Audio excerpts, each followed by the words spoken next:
കല്യാണം കഴിഞ്ഞതുകൊണ്ട് ഇൻഡസ്ട്രിയിൽ ചേച്ചിക്ക് എന്തെങ്കിലും ഒരു ഇഷ്യൂസ് അങ്ങനെ എന്തെങ്കിലും ഉണ്ടായിട്ടുണ്ടോ? കല്യാണം കഴിഞ്ഞതുകൊണ്ട് നല്ല റോൾസ് കിട്ടാനോ?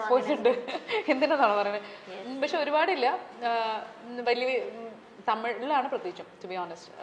പോയിട്ടുണ്ട്, ഇഷ്ടംപോലെ പോയിട്ടുണ്ട്. ബിക്കോസ് ദേ ഡോണ്ട് കൺസിഡർ നമ്മളൊന്ന് പ്രസന്റ് ചെയ്യുമ്പോഴത്തേക്കും കല്യാണം കഴിയാത്ത ആൾക്കാരാണെങ്കിൽ നല്ലതായിരുന്നു പ്രിഫർ ചെയ്യുന്ന ആൾക്കാരുണ്ട്.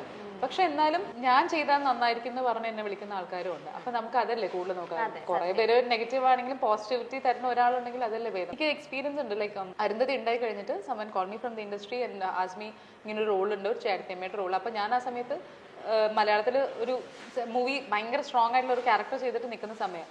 അപ്പോൾ ചേട്ടത്തേമ്മയുടെ റോൾ എന്ന് പറഞ്ഞപ്പോൾ ഞാൻ പറഞ്ഞു എനിക്ക് ഒന്ന് കേൾക്കണം. അപ്പോൾ ഞാൻ പറഞ്ഞു ഇപ്പോൾ ഒരു ഇതിൽ ഹീറോയിനായിട്ട് ചെയ്തുകൊണ്ടിരിക്കുക. അപ്പോൾ ചേട്ടത്തേമ്മയുടെ റോൾ ചെയ്യുന്നതുകൊണ്ട് എനിക്ക് കുഴപ്പമൊന്നുമില്ല. പക്ഷെ പുള്ളി പറഞ്ഞ ഒരു രീതിയായിരുന്നു. ഹി വാസ് ലൈക്ക് നിങ്ങൾ മാരീഡായി കുഞ്ഞുണ്ടായതില്ല, so now you can do these roles. I was wondering അതെന്താ അങ്ങനെ.